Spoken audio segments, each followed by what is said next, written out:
The stars looked different when you knew you were not alone. Captain Sarah Chen stood on the bridge of the New Horizon, watching the endless black space through the main screen. Her ship led a small group of 12 human vessels on humanity's first journey to meet alien life. The moment they had all dreamed about was finally here, but something felt wrong. The human fleet moved slowly through space near the edge of their solar system. Their ships were not impressive by any measure. Most were old cargo vessels that had been changed to carry diplomats and scientists. A few military ships came along for protection, but they looked small and weak compared to what they were about to face. Sarah checked her instruments again. The alien signal was getting stronger. 3 days ago, Earth had received a message from something called the Zephyrian hegemony. The message was simple. We come to meet the new species, prepare for contact. The excitement on Earth had been incredible. Finally, humanity would join the galaxy. They would learn about new worlds, new technology, and new friends among the stars. The United Nations had quickly put together this diplomatic mission. Sarah felt proud to lead it. "Captain, we have movement on the sensors," said Lieutenant Martinez from his station. "Something big is coming our way." Sarah moved to look at the screen. What she saw made her heart stop. A massive ship appeared in front of them, bigger than anything humans had ever built. It was sleek and beautiful, with smooth curves and bright lights running along its sides. The ship seemed to glow with its own power. Behind it came more ships, each one different but equally impressive. "Open a channel," Sarah ordered. Her voice stayed calm even though her hands were shaking. The main screen changed to show the inside of the alien ship. A tall creature with blue skin and 4 arms sat in what looked like a command chair. Its face had too many eyes, and when it smiled, Sarah could see rows of sharp teeth. "So," the alien said in perfect English, "these are the humans we have heard about." Its voice was deep and seemed to find something funny. "How small." Other aliens appeared on the screen behind the first one. Sarah could see different types of creatures, all looking at the human ships with what seemed like amusement. "I am Captain Sarah Chen of Earth's diplomatic fleet," she said, trying to sound confident. "We come in peace to establish contact with your people." The alien with blue skin started laughing. It was not a friendly laugh. Soon, all the aliens on the screen were laughing too. "Diplomatic fleet?" the blue alien said, wiping tears from its many eyes. "Is this some kind of joke? These tiny ships are your fleet?" Admiral Kethvar, as Sarah learned his name was, stood up from his chair. He was even taller than she had thought, probably 3 meters high. His ship's bridge was huge, with technology that looked like magic to human eyes. "My name is Admiral Kethvar of the Zephyrian hegemony," he said, still smiling in a way that made Sarah uncomfortable. "We represent 6 advanced species who control this part of the galaxy, and you—" He looked at something off-screen, probably at the human ships. "You are the most pathetic attempt at space travel we have ever seen." The other aliens laughed again. One of them, a creature that looked like a giant insect, made clicking sounds that the translation system turned into words. "Look at their weapons. They still use metal projectiles. How primitive!"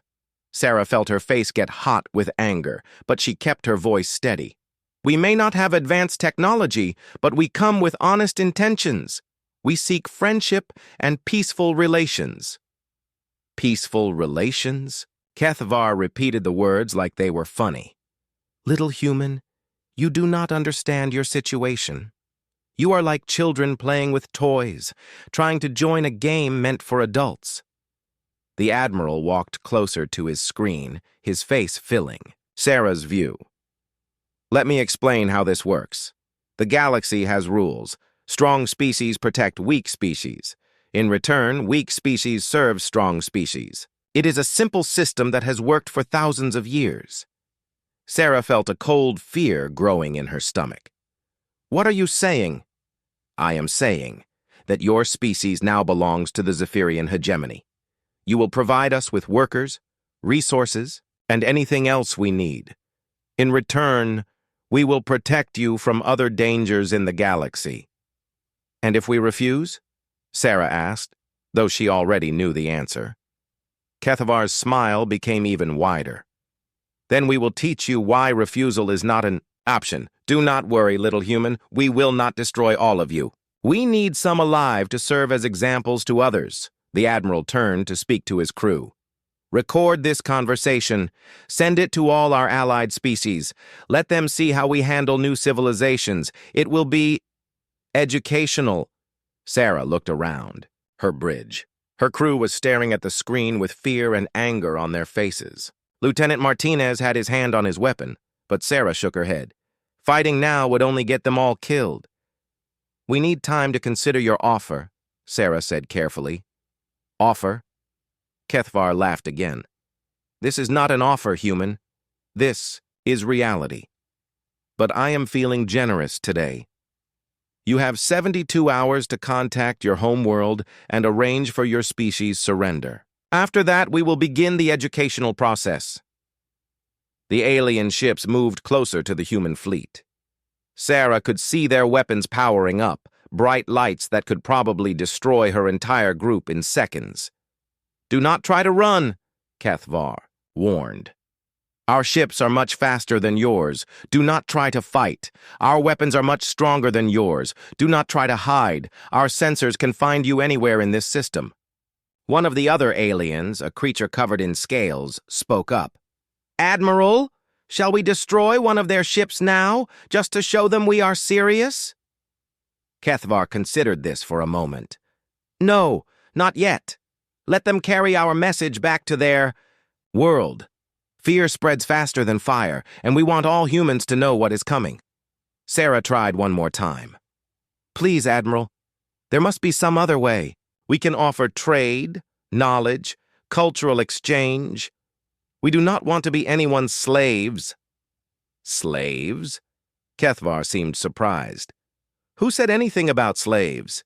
You will be pets. Yes, that is a better word. Useful pets who can do work and provide entertainment. The transmission ended suddenly, leaving Sarah staring at a blank screen. Around her, the bridge was silent, except for the quiet hum of the ship's systems. Captain, Martinez said quietly. Orders? Sarah looked out at the alien, ships surrounding them. They were beautiful and terrible, like weapons made of light and metal. She thought about Earth, about the billions of people who had no idea what was coming for them. Set course for Earth, she said. Maximum speed, and send an emergency message. To the Defense Council, tell them... She paused, trying to find the right words. Tell them we have 72 hours to save our species. As the human ships turned toward home, Kethavar's laughter echoed across the communication channels. Other alien civilizations were already receiving the recordings, placing bets on how quickly the humans would surrender. None of them knew about the secret that waited in the shadows beyond Neptune. None of them had ever seen what humans could do when their backs were against the wall. The countdown had begun. The emergency alarm filled every room in the United Defense Council building. President Maria Santos ran down the hallway toward the crisis room, her security team struggling to keep up. She had been in meetings like this before, but never one that would decide if humanity lived or died. The crisis room was already full when she arrived.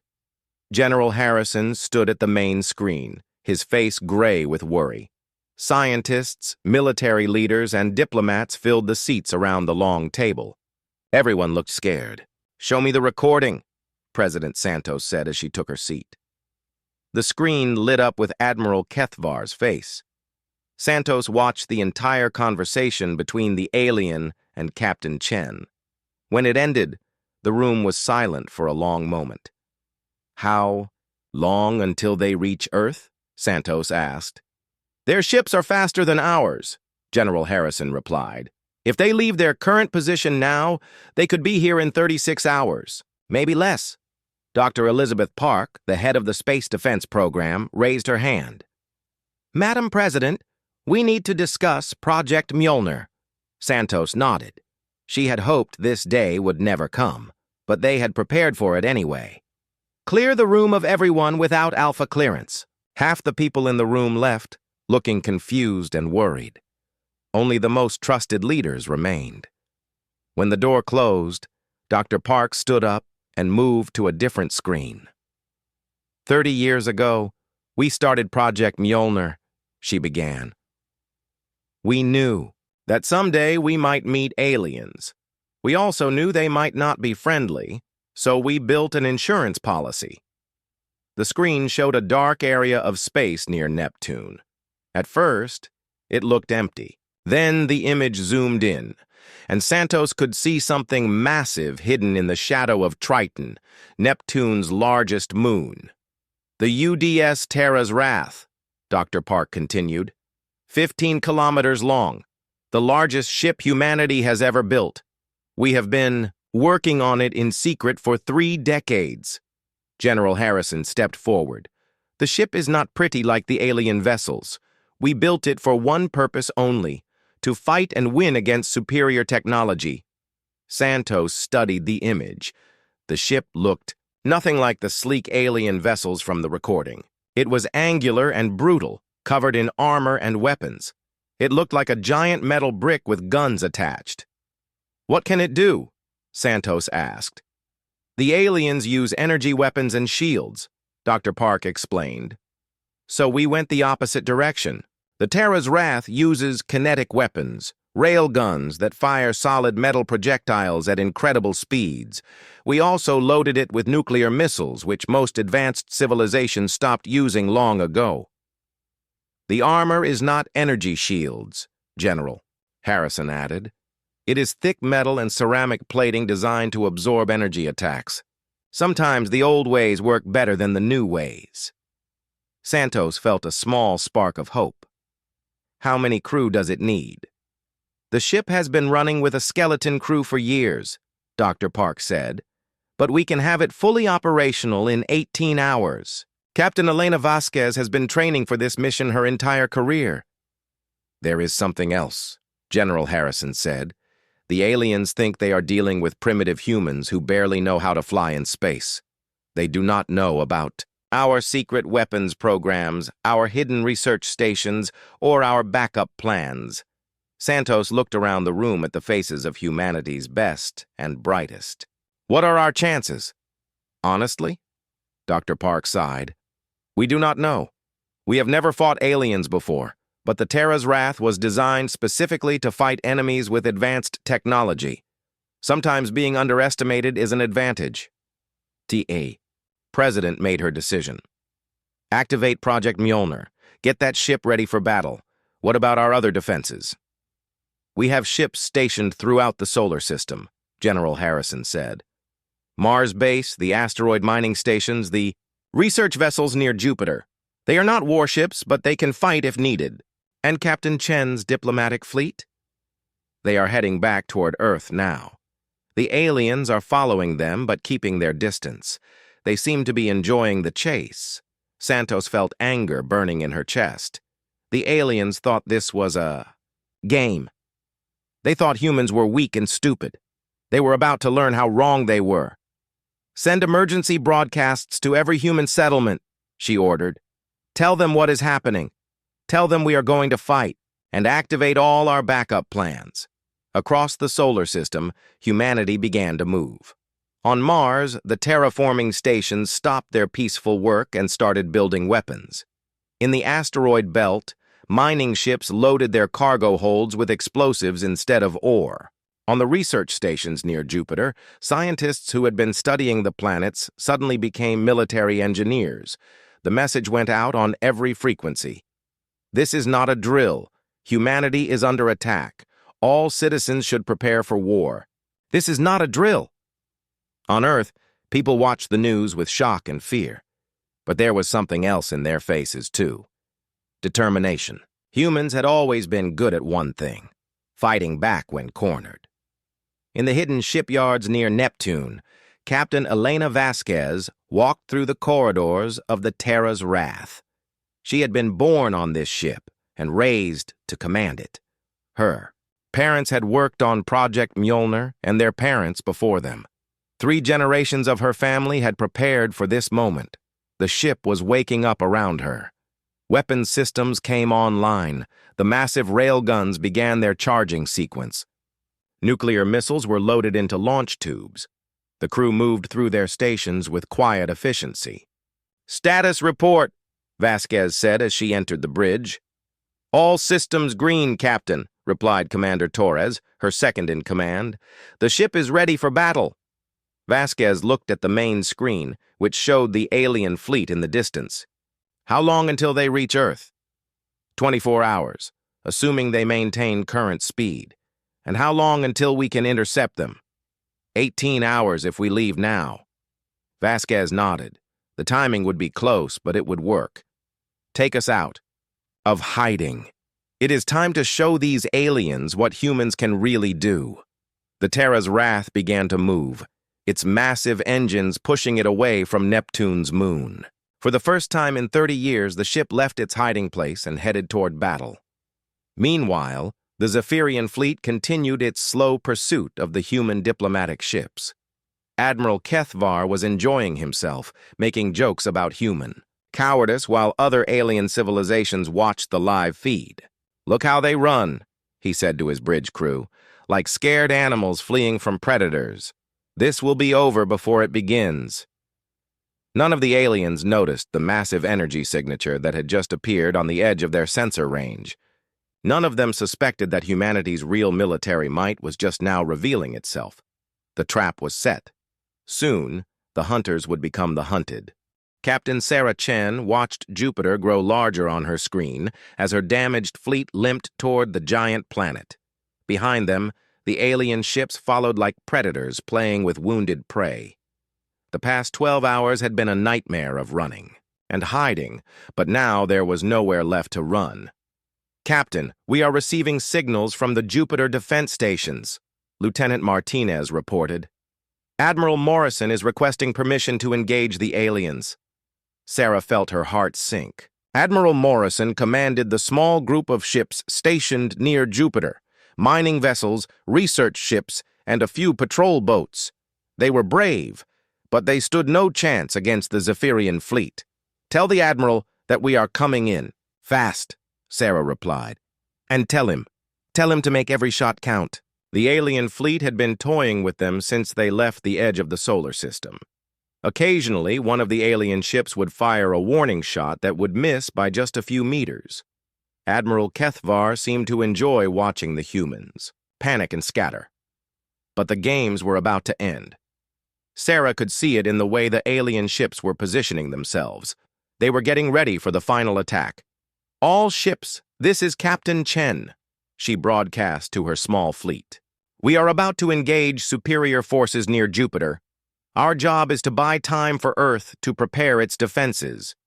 We may not survive this, but our sacrifice will not be forgotten." The first ships to die were the smallest ones. 3 converted cargo vessels that had been carrying diplomats and scientists tried to shield the larger ships from alien fire. The energy beams cut through their hulls like knives through paper. The explosions were silent in the vacuum of space, but Sarah felt each, one like a punch to her stomach. "Return fire!" she ordered, though she knew it was hopeless. The human ships fired their primitive kinetic weapons at the alien vessels. Metal slugs and small missiles struck the alien energy shields and bounced off harmlessly. The aliens did not even bother to dodge. "Look at them," Admiral Kethvar said to his crew, his voice coming through the communication channel. "They fight like animals caught in a trap, desperate and stupid." But something strange happened next.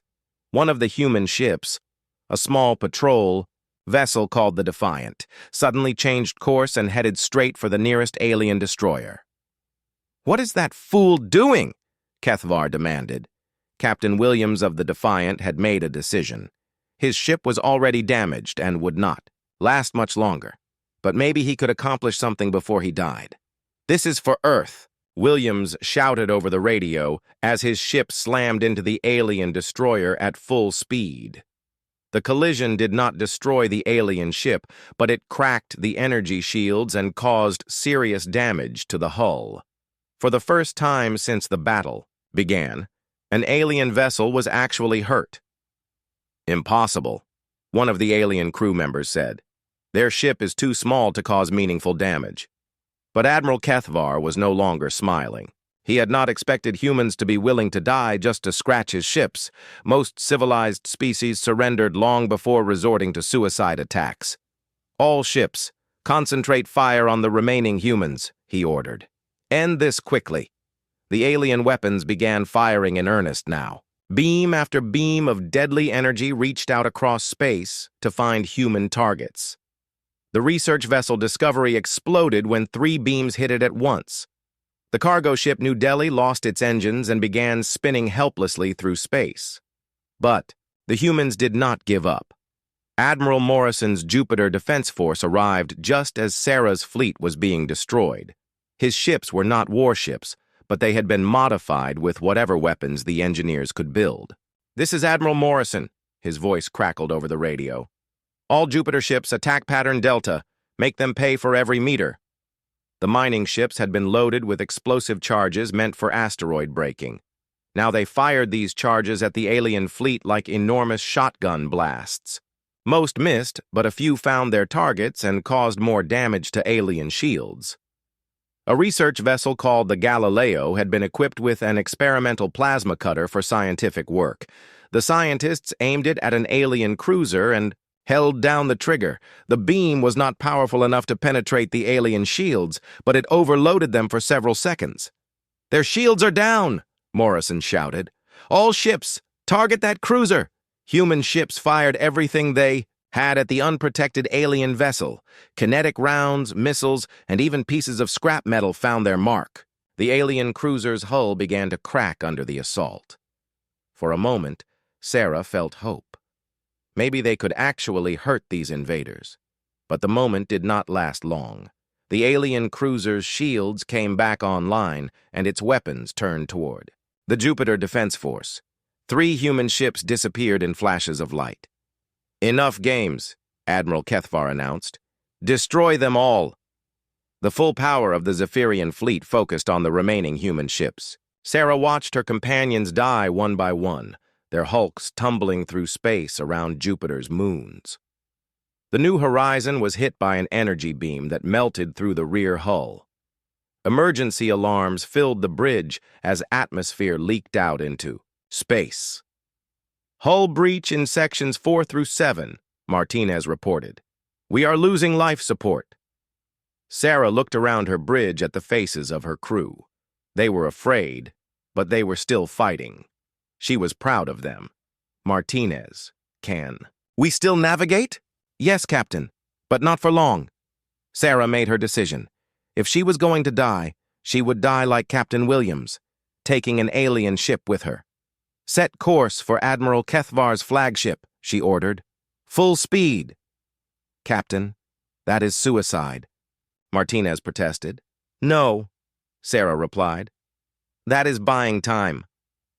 The New Horizon turned toward the massive alien command ship and accelerated.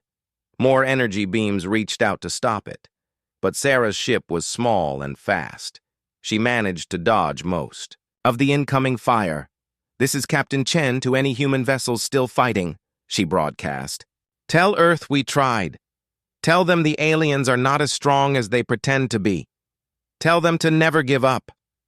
Admiral Kethvar watched the small human ship approaching his flagship. "What is she doing?" "I believe she intends to ram us, Admiral," his weapons officer replied. "Impossible. Her ship is too small to damage our armor." But as the New Horizon got closer, Kethvar began to understand something about humans that disturbed him. They were willing to die for their beliefs. They fought not because they thought they could win, but because they thought fighting was right. His own people had forgotten how to do that centuries ago. The New Horizon struck the stellar dominance at maximum speed. The explosion barely scratched the alien ship's armor, but it left a mark that would be visible for days. Sarah Chen died as she had lived, protecting others and refusing to surrender. Admiral Kethvar stared at the wreckage, floating near his ship. Around him, his bridge crew was unusually quiet. "Admiral," his communications officer said, "we are receiving surrender offers from several of the surviving human ships." "Good," Kethvar replied, but his voice lacked its earlier confidence. "Accept their surrenders, but treat the prisoners with respect. These humans fought bravely. The Battle of Jupiter was over. The aliens had won, just as everyone had expected, but something had changed. The humans had shown that they would rather die than submit. They had proven that primitive weapons could damage advanced technology if used with enough determination. Most importantly, they had bought time. Time for Earth to prepare. Time for humanity's secret weapon to reach the battlefield. Admiral Kethvar did not know it yet, but the real war was just beginning. The Zephyrian fleet moved toward Earth's moon, with the confidence of predators approaching helpless prey. Admiral Kethvar stood on his bridge, watching the blue planet grow larger on his screen. The Battle of Jupiter had been more difficult than expected, but it was over now. The humans had shown surprising courage, but courage meant nothing against superior firepower. "Admiral, we are detecting multiple human ships around Earth," reported his sensor operator. "It appears they are attempting to form a defensive line." Kethvar smiled. "How many ships?" "Approximately 40 vessels, sir. Most appear to be converted civilian craft, similar to what we encountered at Jupiter." 40 ships, Kethvar repeated with amusement. "Against our fleet of 200. Do these humans never learn?" Around him, his bridge crew shared his confidence. The human ships looked pathetic compared to the sleek alien vessels. Their weapons were primitive, their armor was thin, and their tactics were desperate. This would be over quickly. But something was bothering the Admiral. The humans at Jupiter had fought differently than any species he had encountered before. Most civilizations surrendered when faced with overwhelming odds. Humans seemed to fight harder when the situation became hopeless. "Sir, we are receiving a transmission from Earth," his communications officer announced. "Put it on screen." A human woman appeared on the display. She wore a military uniform and had the bearing of a senior officer. Behind her, Kethvar could see what looked like a military command center filled with activity. "I am General Harrison of the United Earth Defense Force," the woman said. "I am authorized to negotiate the terms of our surrender." Kethvar felt satisfied. Finally, the humans were being reasonable. "General Harrison, I am pleased that your species has come to its senses. The terms are simple: complete submission to the Zephyrian hegemony. In return, we will allow your species to continue existing under our protection." Harrison nodded slowly. "I understand your terms, Admiral. However, our leadership requires 24 hours to organize the surrender of all human colonies and military installations. Surely you can allow us that much time?" 24 hours. Kethvar considered this. It was reasonable. No species could organize a complete surrender instantly, and it would give him time to position his fleet for maximum effect when the humans officially gave up. "Very well," he agreed. 24 hours. But if any human ship attacks us during this time, the negotiation ends, and we will show no mercy." "Understood, Admiral. Thank you for your patience." The transmission ended, and Kethvar felt pleased with himself. He had conquered another species without unnecessary bloodshed. His superiors would be impressed. What the Admiral did not know was that General Harrison was not on Earth at all. She was aboard a hidden command ship near Mars, and the 24 hours was not meant for organizing a surrender. It was meant for positioning humanity's secret weapon. Far from the main battle area, behind Neptune's moon Triton, something enormous was moving through space. The UDS Terra's Wrath had left its hiding place and was accelerating toward the inner solar system. Captain Elena Vasquez stood on the bridge of the massive Dreadnought, watching her crew prepare for battle. "Status report," she ordered. "All weapon systems are online, Captain," replied Commander Torres. "Railguns are charged and ready. Nuclear missile tubes are loaded. Point defense systems are active." "What about our approach vector?" "We are using the gravity of several planets to mask our approach. The alien sensors should not detect us until we are within striking range." Vasquez nodded. The plan was simple but dangerous. The Terra's Wrath would use the orbital mechanics of the solar system to approach the alien fleet from an unexpected direction. By the time the aliens realized what was happening, it would be too late for them to escape. Time to intercept? 18 hours, Captain. 18 hours. Vasquez had been training for this moment her entire life, but now that it was here, she felt the weight of responsibility on her shoulders. The survival of humanity depended on what happened in the next day. Meanwhile, Admiral Kethvar was enjoying his victory. He had positioned his fleet in a defensive formation around Earth's moon, ready to destroy any human ships that might try to escape. His sensors showed the pathetic Earth defense fleet holding position near the planet, apparently waiting for orders to surrender. "Admiral," his sensor operator said suddenly, "I am detecting some unusual readings from the outer system." "What kind of readings?" "Large energy signatures near Neptune. But they are intermittent, appearing and disappearing randomly." Kethvar frowned. "Could be solar flares or magnetic anomalies. That far out, our sensors are not completely reliable." The sensor operator nodded and returned to his station.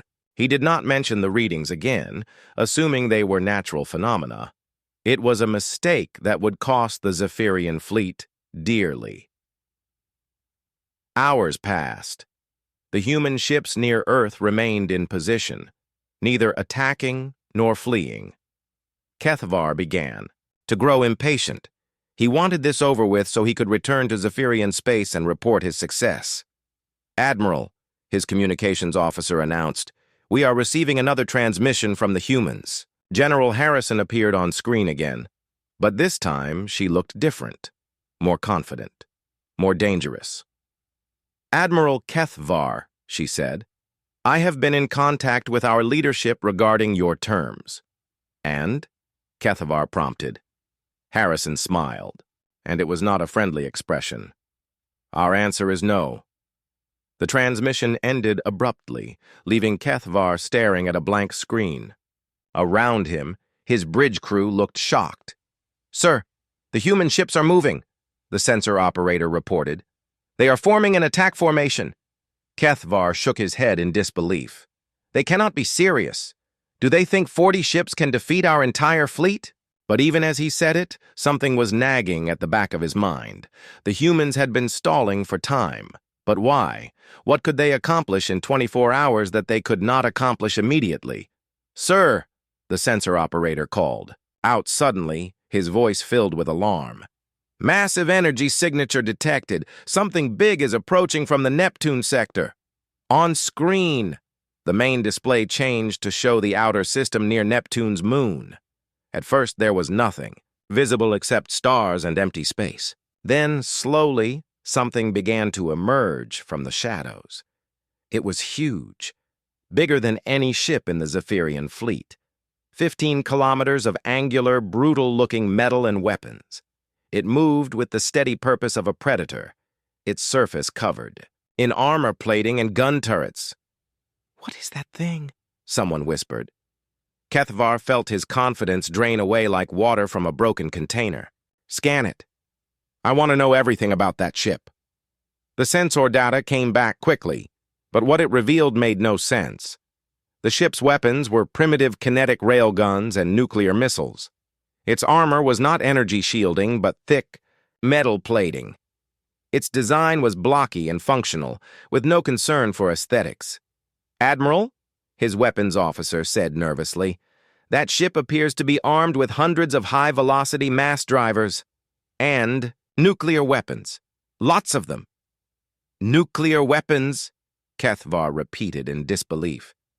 What kind of primitive species still uses nuclear weapons? His science officer looked up from his station with fear in his eyes. Sir, our shields are designed to deflect energy weapons. They are not optimized for kinetic projectiles, especially ones moving at relativistic speeds, and our civilization abandoned nuclear weapons centuries ago. We have no specialized defenses against them.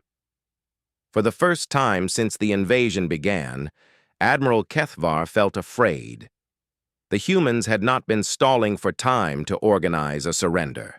They had been positioning a ship that could actually threaten his fleet. All ships, form defensive formation, he ordered. Prepare to engage that Dreadnought. But even as his fleet moved to intercept the approaching ship, Kethvar knew that everything had changed. The humans had revealed their hidden strength, and it was unlike anything the galaxy had seen in centuries. The real battle was about to begin. Captain Elena Vasquez watched the alien fleet scramble to form a defensive line as her ship approached. The UDS Terra's Wrath moved through space like an unstoppable force, its massive bulk casting shadows on the smaller ships around it. She had waited 30 years for this moment. Range to target? She asked calmly. 50,000 kilometers and closing, Captain, reported her weapons officer.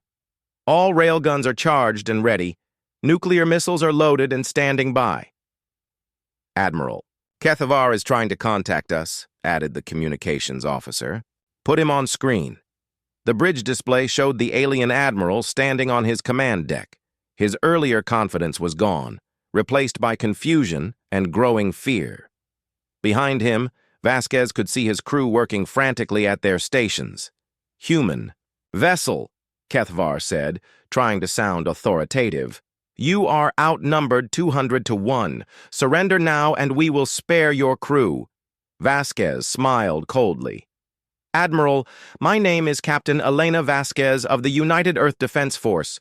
This ship is the UDS Terra's Wrath, and we are here to send a message to the galaxy. What message is that? That humanity does not surrender. That humanity does not bow. And that anyone who threatens our people will learn why we are called the most dangerous species in the galaxy. Kethvar looked genuinely puzzled. Most dangerous? You use primitive weapons and obsolete technology. How can you be dangerous? You are about to find out, Vasquez replied. All ships, you are cleared to engage. Show them what humans can do. The transmission ended, and Vasquez turned to her weapons officer. Target their flagship. Full spread, all forward railguns. Aye, Captain. Firing. The Terra's Wrath shuddered, as its massive railguns fired simultaneously. Hundreds of tungsten projectiles, each the size of a small building, accelerated to incredible speeds and streaked across space toward the alien fleet. The aliens had been expecting energy weapons, so their shields were calibrated to deflect plasma beams and laser fire. They were completely unprepared for solid projectiles moving at 20% of light speed. The first salvo struck Admiral Kethvar's flagship like the hammer of an angry god. The energy shields flickered and failed as the tungsten rounds punched through them. The ship's armor, designed to absorb energy, crumpled like paper under the kinetic impact. Impossible! Kethvar shouted as his ship shook around him. Our shields should have stopped those projectiles. Admiral, their weapons are not energy-based, his science officer reported, panic in his voice. They are using pure kinetic force. Our shields cannot deflect solid matter moving at those speeds. More human ships joined the battle. The converted cargo vessels and research ships that had seemed so pathetic now revealed their true purpose. They had been loaded with nuclear missiles, weapons that no civilized species had used in warfare for centuries. The missiles streaked toward the alien fleet in waves. The aliens' point defense systems, designed to intercept energy beams, struggled to target the primitive but effective nuclear warheads. Many missiles got through, detonating in brilliant flashes of light and radiation. Nuclear weapons! One of Kethvar's officers gasped. They are actually using nuclear weapons in space. Combat! But why? another officer asked. "These weapons are so crude, so destructive." The answer came from Captain Vasquez as her ship continued its relentless bombardment. "Because they work, Admiral. Sometimes the old ways are the best ways. The alien fleet tried to return fire, but their energy weapons were less effective than expected. The Terra's Wrath's armor was not elegant energy shielding, but massive plates of metal and ceramic designed specifically to absorb and dissipate energy attacks. Plasma beams that could have vaporized entire buildings struck the human Dreadnought and scattered harmlessly across its hull. Laser cannons that could cut through asteroid belts left only scorch marks on the ship's armor. "This is impossible," Kethvar said, watching his most powerful weapons fail to damage the human ship. "How can primitive armor be more effective than our advanced shields?" His science officer looked up from his station with horror on his face. "Admiral, I think I understand. Their armor is not trying to deflect our weapons. It is designed to absorb them. The energy from our attacks is being spread across the entire hull and then radiated away as heat." "You mean they built their ship specifically to fight us?" "Not us specifically, sir. But they built it to fight anyone with advanced energy weapons. They studied our technology and designed counters for it." Admiral Kethvar finally understood what he was facing. The humans had not been caught off guard by the alien invasion. They had been preparing for it. They had built weapons specifically designed to fight an enemy with superior technology. More alien ships fell to the human attack. The Zephyrian destroyer Stormbringer exploded when 3 nuclear missiles overwhelmed its shields. The cruiser Starpiercer was torn apart by railgun fire. Smaller alien vessels tried to flee, but the human missiles followed them across space. "Admiral, we have lost 30% of our fleet," his tactical officer reported. "Recommend immediate retreat." But Kethvar was not ready to give up. His pride and his reputation were at stake. He could not return to Zephyrian space, having been defeated by primitive humans. "All ships, focus fire on the human Dreadnought," he ordered. "If we can destroy their command ship, the rest will surrender." Every remaining alien vessel turned its weapons toward the Terra's Wrath. Hundreds of energy beams struck the ship simultaneously, turning space around it into a blazing inferno of light and heat. For a moment, Kethvar thought he had succeeded. The human ship disappeared behind a wall of fire and energy. But when the light faded, the Dreadnought was still there, its armor glowing red-hot but intact. "Status report," Vasquez called out as her ship shook under the assault. "Minor damage to outer hull plating," her damage control officer reported. "All major systems operational. Armor is holding." "Good. Return fire. Target their engines and weapons." The Terra's Wrath fired again, and this time Vasquez aimed for specific targets. Railgun rounds struck the engine sections of alien ships, crippling their ability to maneuver. Nuclear missiles targeted weapon systems, leaving the aliens defenseless. "Admiral." Kethvar watched his fleet being systematically destroyed and finally understood that he had made a terrible mistake. The humans were not primitive. They were smart enough to build weapons that his advanced civilization could not defend against.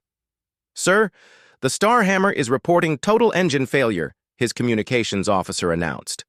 "The Void Strike has lost all weapons. The Cosmic Wind is requesting permission to surrender." Kethvar looked around his bridge at the faces of his crew. They were all looking at him, waiting for orders. But what orders could he give? His fleet was being destroyed by enemies he had underestimated. "Admiral," his weapons officer said quietly, "our weapons are having no effect on their ship. But perhaps we could ram them. Our ship is still larger than theirs." It was a desperate plan, but Kethvar was desperate. If he was going to die, he would at least try to take the human Dreadnought with him. "All power to engines," he ordered. "Set collision course with the human ship." The stellar dominance turned toward the Terra's Wrath and accelerated. Captain Vasquez watched the alien flagship approaching and smiled grimly. She had expected this. "They are attempting a ramming attack, Captain," her tactical officer reported. "I know. Wait for it." The alien ship came closer, its weapons firing desperately as it tried to weaken the Dreadnought's armor before impact. But Vasquez had saved one weapon for exactly this situation. "Forward batteries, point-blank range," she ordered. "Fire!" The forward railguns of the Terra's Wrath fired directly into the approaching alien ship at almost point-blank range. The tungsten rounds struck the stellar dominance with the force of multiple nuclear weapons, tearing through its hull like tissue, paper.